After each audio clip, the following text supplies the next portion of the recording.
Hey guys, so today I've got a super exciting recipe for you.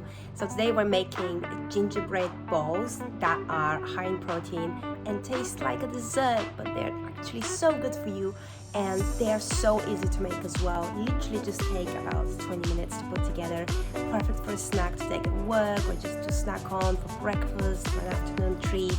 Anything you can think of. It's healthy, high protein, vegan friendly, and of course gluten free. So let's begin.